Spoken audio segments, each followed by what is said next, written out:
Secretary of State, Lords, ladies and gentlemen, it's my great honour, truly a great honour, to stand before you tonight as the Chairman of the International Churchill Society. We're here to pay tribute to our Foreign Secretary and not only our Foreign Secretary, but the important role our diplomatic corps plays on the world stage. We must never forget that. Since the creation of the International Churchill Society in 1968, we've always, as a society, sought to honour the principles for which Winston Churchill stood: freedom, justice, honour, duty, mercy, hope, and always courage. Courage is the one quality that Churchill said guarantees all others.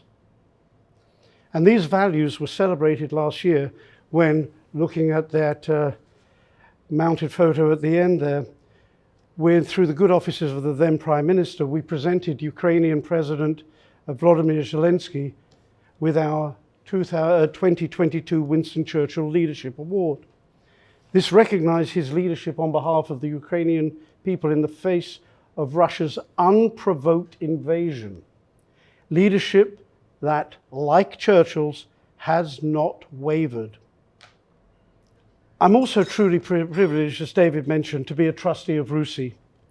And I want to thank RUSI's chair, Sir David Lidington, for all of his dedication, hard work, and constant good cheer. He does an amazing job for RUSI, which is only outsurpassed by our Director General, Karen von Hippel, whose terrific leadership defines and continuously grows RUSI's reputation as one of the most prestigious, prescient, and clearly leading defense think tanks, defense and security think tanks in the world.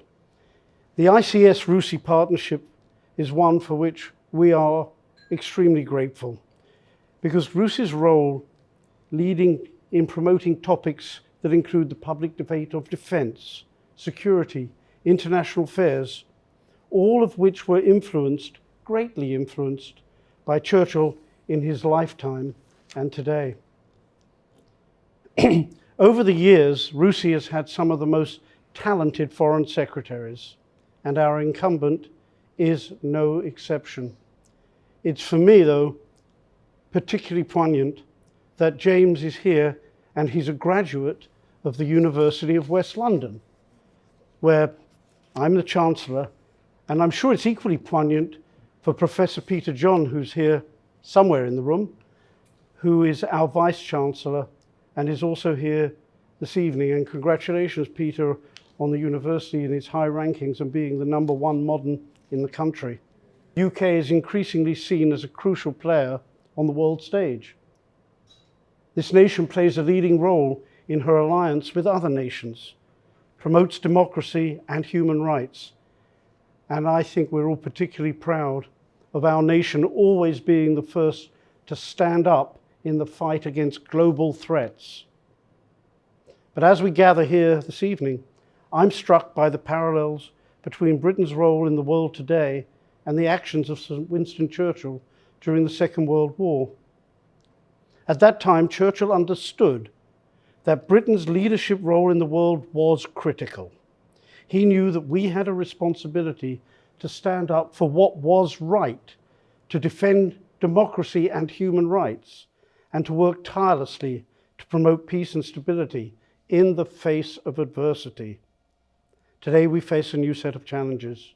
The world's a very different place to what it was only 2 years ago. New alliances are being forged. Unprecedented challenges have emerged. So we must be ever vigilant and proactive, just as Churchill was almost 80 years ago. At ICS, we clearly believe that we must always reflect on history for guidance. We must have the foresight to plan for the future, just as Churchill did in his post-war vision for a united Europe. In today's rapidly changing and complex world, it's ever more important that we look ahead and we plan for the challenges that inevitably lie in our path. But I'm sure we all agree that UK's role on the world stage has never, ever been more important. So thankfully, we can take pride in the leadership and commitment of our Foreign Secretary and all the dedication and work carried out by the Foreign, Commonwealth and Development Offices.